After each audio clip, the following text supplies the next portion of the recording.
Right, let's bring on the man who won the X Factor a few years back. This is what happened when we managed to catch up with Joe McElderry. Joining us now is someone we all know off the telly and from the world of pop. He's a singer, a songwriter. He's gone from pop star to opera star. It's been a climb, but he's had ambitions, and now he's wide awake. He's the pride of Southtownside's Young Performer of the Year. Here's what I believe. It's only flipping Joe McElderry. That was one hell of an introduction. Do you like that? Thank you. It was great. How are you today? Everything good? I'm good, yeah, I'm really good. Thank you for having us. Now, the X Factor underway again, and everybody knows you're a massive X Factor super fan.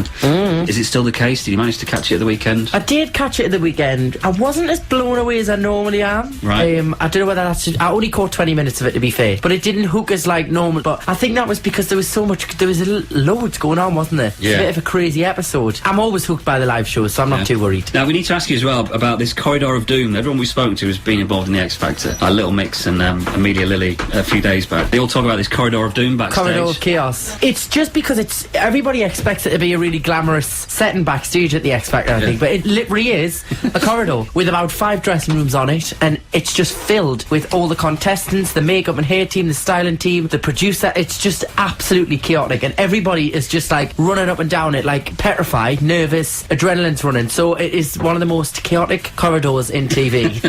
So where are you now? Are you a pop star, are you opera star, are you somewhere in the middle? This new album, I would say, is pop. I would say middle of the road pop. It's songs that I've written. There's a few covers on there as well, and it's kind of my sound, what I'm known for. So you're happy classical, are you happy pop, or do you like the both? I like both. Yeah. I mean, I did the classic album last year, but I kind of felt that it was, you know, that was a concept album because of the TV show I took part in, and I kind of needed to go back and find my sound and release, like, me. Do you know what I mean? Instead of just going, right, I did that show, so let's do. But that's not to say I won't do another classical album in the future, you know. How did it compare, like, with X Factor? Was it very different? Was it as... It was very similar. The filming process and the live shows were very similar, but the techniques and the intensity, I thought it was going to be easier than X Factor. It was actually about 10 times harder. It was like being in the gym for 3 hours every day. Breathing exercises, vocal coaching. I was exhausted by the end, but I had a blast, but it was really hard. And tell us about the new single then. Tell us what we need to know. New single is called Here's What I Believe. It's available now to download from iTunes, so if you've heard it already and you like it, you can get it. And it's a song that I've written with Marcella Detroit from the Shakespeare Sisters. It's just a kind of... It's a feel-good ballad about breaking up with somebody and letting them know that you don't want to put up with their rubbish anymore. And about, like, that they're cheating on you, they're telling lies, they're being deceitful and all of that kind of stuff. Well, introduce it for us and we'll play it for you right now. This is my new single, Here's What I Believe. I hope you enjoy it. Paul and Debbie's Big Yorkshire Breakfast.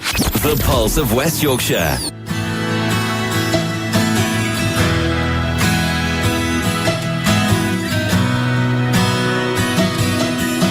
I'm tired of hanging on to all the games you play.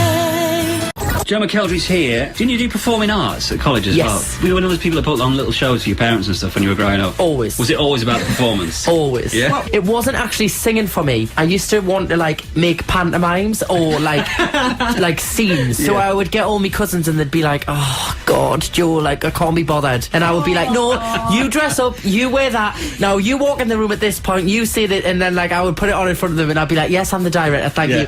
And I used to love it. And I would never sing until I was about 14, so it was always drama and acting until about 14. I got on a karaoke. I love it. I love nothing more than going on stage. Do you still get the nerves before you go on now? I still get petrified, but in a different way. It's more like I don't know how to explain it. It's like an excitement, but a kind of I'm a bit of a pacer. I pace around the backstage area. You've got to be left alone as well before you go on. You're one of those people that needs to focus. No, I like to be around people, and I literally do not shut up. Like, I'm chatting away, I'm dancing, I'm singing. Like, I'm look at this. Like, one thing to the next, and I pace around. I have to keep myself occupied. Is this right as well that you're going to go in the history books as being the first X Factor winner to release a 4th album? Is that right? Yeah, I'm the only one that's actually managed to make it a 4th album. But you're pretty open about your time in the X Factor and stuff, and you kind of said that you loved being on the show, but the journey after that wasn't really your cup of tea, and you quite rightly sat down and went, this ain't for me. It wasn't that it wasn't for me. I just feel like I'm very realistic with what goes on in my career and what I'm up to and things, and I kind of felt like I had been given this team of people, and I just felt like it wasn't really working, and I think they felt the same as well. They did feel the same as well. It just didn't really, there was no kind of gel, and I think we came to the realisation that it was just time to both go in separate ways. So I went away, I went and got a brand new team of people. It was quite an organic process, so it worked really well. You look like you're having a ball. Are you still enjoying it? Yeah, I do. I mean, I can't really believe I get to call this a job. You know, it's not hard, and I love what I do, so it's just, I just have a blast with it. You know, I enjoy it, and I used to take things, I think, a lot more seriously because I was a bit like a rabbit in the headlights and I didn't really know what I was doing. But now I just think, you know, I'm not saving lives, I'm singing songs, and I just take it for what it is and enjoy it. And what's the ideal day off for Joe McElderry? I like to get up,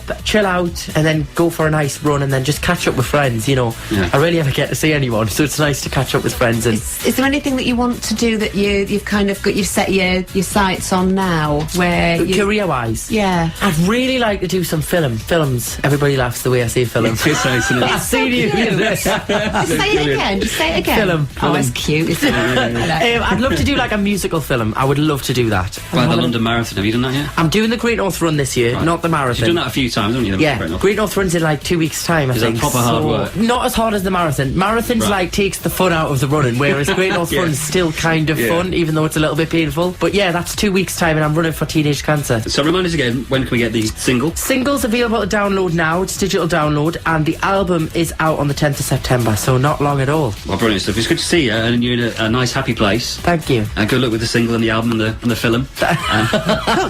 Come back and see us and tell us about films. Yes, I will. It's even better if you say Philemon. Philemon. Philemon. Thank you very much, Joe McElderry. Thank you. Paul and Debbie's Big Yorkshire Breakfast. The Pulse of West Yorkshire.